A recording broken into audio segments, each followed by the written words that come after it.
Mangako ako na ano gusto ko pa ako. Gawin gawin kong gawin kong tag 20 ang kilo ng bigas. Hindi ko kaya yung pangako yan. Hindi ko kaya yan, hindi ko kaya ang pangako yan. Hindi kaya yan, hindi kaya. Hindi kaya. Everyone safe. Alayo sa disgrasya dahil puro biyahe yan. Sana healthy kami hanggang matapos namin yung campaign na period. At ang pinaka-importante, sana papanalunin niya ako. Sabi ko kay Lord, sana panalunin mo ako. After nito, Senator, saan po kayo pupunta?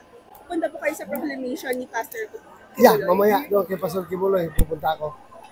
And kay former President Duterte, sasamahan niya po ba kayo sa campaign?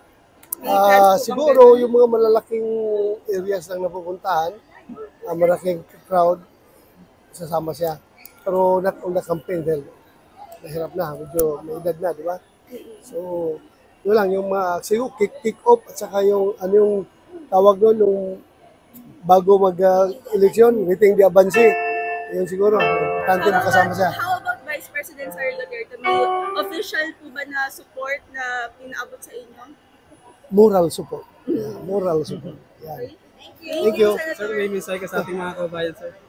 Sa ating mga kababayan, first of all, kailangan magsimba muna tayo para lapit na kay Lord bago tayo gumawa ng mga hakbangin sa buhay. Yan ang dapat gawin natin. Sir, okay lang ba tanong ko yung kasi si Sandro Marcos yung unang pumirma sa impeachment ni VP Inday. Ano po reaction niya, sir? Well, karapatan niya yun.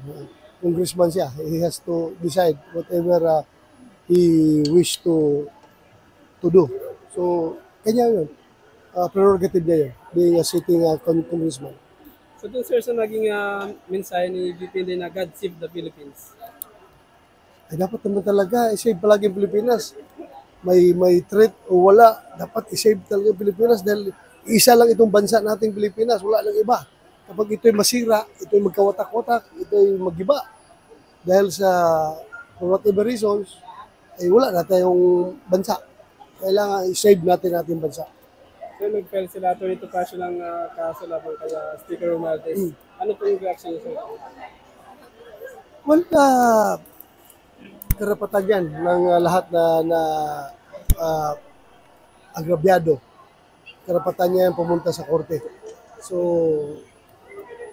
wala pong problema doon. Ito lang, sir, ano po yung mga ipapangako niyo sa ating mga kababayan ay ng re-electionist? Mangako ako na, ano gusto ko pa ako. Gawin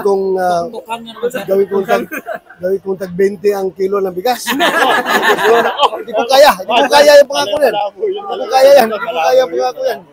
Hindi kaya yan, hindi kaya. Sige. Okay. Salamat ha. Thank you, sir. Salamat sir, sir. Yan ay magkakaroon ng pagkawatak-watak. Dahil dyan, sana huwag na lang. Pero andyan yan eh. Fine na. So the process should go on as expected. Ito din yung sa standing.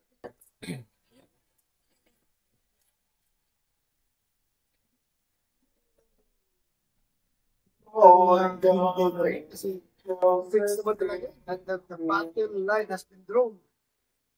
Doon ka, kung saan ka, doon ka. Think. It's been mga ayaw sa amin. Bibitin kasi sila. I don't think so. Do you think walang impeachment na mangyayari? Yung mga die-hard na yung kind of Hindi pala na kayo. votes.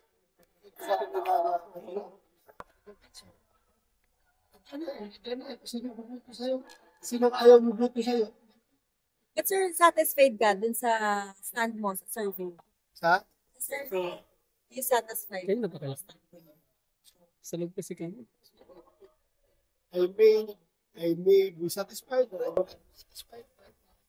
Dahil na lang natin yung resulta ng election. At least may guide ka dyan sa survey na yan. Kailangan mo mag-step up. O, step up. based mo sa support. Kahit ano, So, for this campaign, paano kayo magsasama? Paano kayo mapapataas yung pay rating sa support? Mas strategy. hindi house to house. Hindi magbahay-bahay. Lahat lang, sanay mo tayo sa tukhan, di ba? Binabahay-bahay natin yung mga bahay, kinakatok natin, di ba? So, pwede rin gawin yun. Styles lang, pagbabahay-bahay mo. Oo, tukhang talaga. Tukhang mo. Yung pintuan yung bahay, smiling, hindi pa rin yung kung ibuto. O, gano'n. Pag open ang bahay, kasi bangot. Sorry po. Pero hindi ba yun parang baka naman maano na naman kayo ng critics na parang pinabalik pa yung medyo ano nga mas Whatever, sino man yung ayaw na tukhang, ayaw na tukhang, ayaw ka talaga bubuto sa kanya.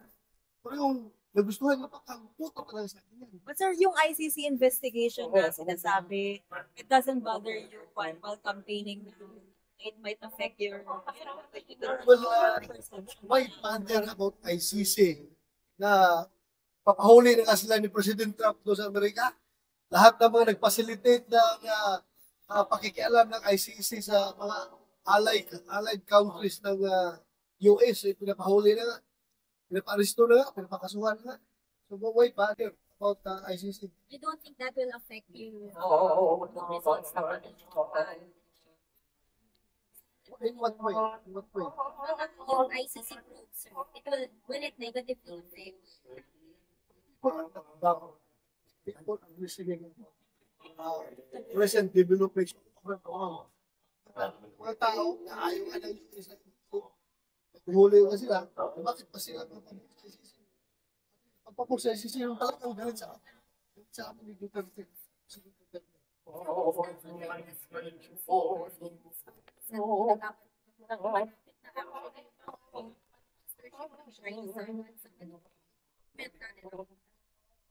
Hindi nyo ng Pilipino, bawat sila. Naghihimasok na sa atin. What can we do? Girahin natin sila. Kaya natin silang girahin. Ang Pilipino, masakit sa atin. I should shout. China, get out. Get out at umalis kayo dito sa aming bayan. Hindi namin kayo kailangan. Nagbubulo kayo dito. Umayas kayo. Pero pag ako'y barili ng China, barila tayo. Kaya ba natin sila? I don't think, hindi natin kaya. Kaya, hanap tayo ng paraan na mixture of usap at hard stance natin. Hindi tayo mabubuli. Yung dapat gawin natin.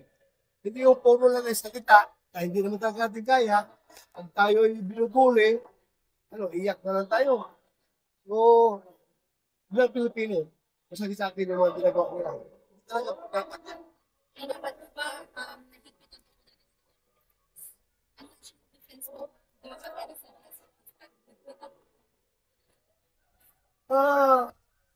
first and foremost, sabotahan natin yung AFP modernization program. Pero what did our legislators do? Instead na sabotahan, pinapasan pa ng 15 billion yung AFP modernization program. Saan pinariyuti yung pera? Pinariyuti ko sa mga akap, mga AIDS, mga ayuda, mga pang-eleksyon. So, very wrong move. Ibang sinasabi, ibang ginagawa. Dapat yung magsabi ka ng gano'n na mahal mo ang bayan mo, suntahan mo yung ang process mo. Hindi kayo bawasan mo yung pondo ng ang process. I guess, sir. Thank you.